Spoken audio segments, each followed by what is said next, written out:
Welcome back, fellow milk drinkers, to another Monday Milk Review. My name is Jacob, and today we're going to be looking at Breaka Vanilla. This one I've been sitting on for about 2 weeks. I bought it at the same time as I bought Norco Caramel Latte. Oh, spin that to the front. But we've already covered that one. If you haven't seen that episode, that was last week, so go check that out if you haven't seen it. But today we're talking about Breaka Vanilla.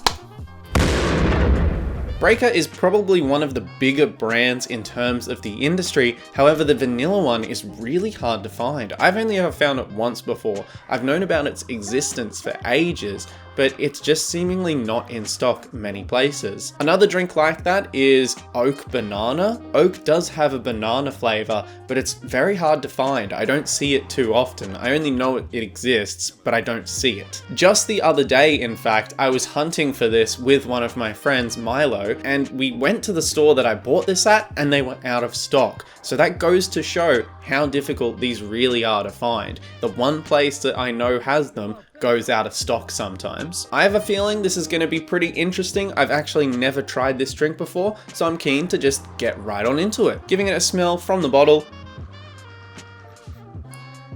It kind of reminds me of vanilla essence. It's very sweet, definitely not as sweet as vanilla essence, that's for sure, but it has that vanilla smell. Actually, I tell you what this does remind me of. What are those milk candies? Are they called Milkos or something like that?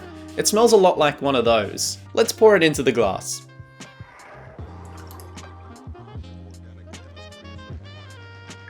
Now, I don't know if it's my lighting, but it has an almost green tinge to it. Let's give it a smell.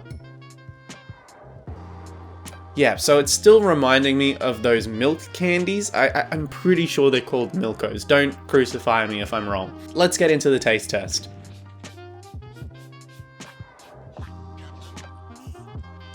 That's a pretty nice vanilla milk. It's a bit basic, but I don't think you can expect too much more of it. It's very sweet and kind of milky. It reminds me a lot of the milkshakes that you would get from, say, Donut King or something like that. You can tell that they've used the flavored syrup to make the milkshake, which you could use as a bit of a detraction in terms of its flavor. However, if that's what you like, then by all means, this might be the drink for you. Now, I don't know if it's because this is so hard to find, I'm more lenient to its flavor because it's interesting to me. In the end, this is just a vanilla milkshake. However, I feel more drawn to it because it was so hard to find. When I compare Breaka chocolate to something like Norco, I would go Norco every time.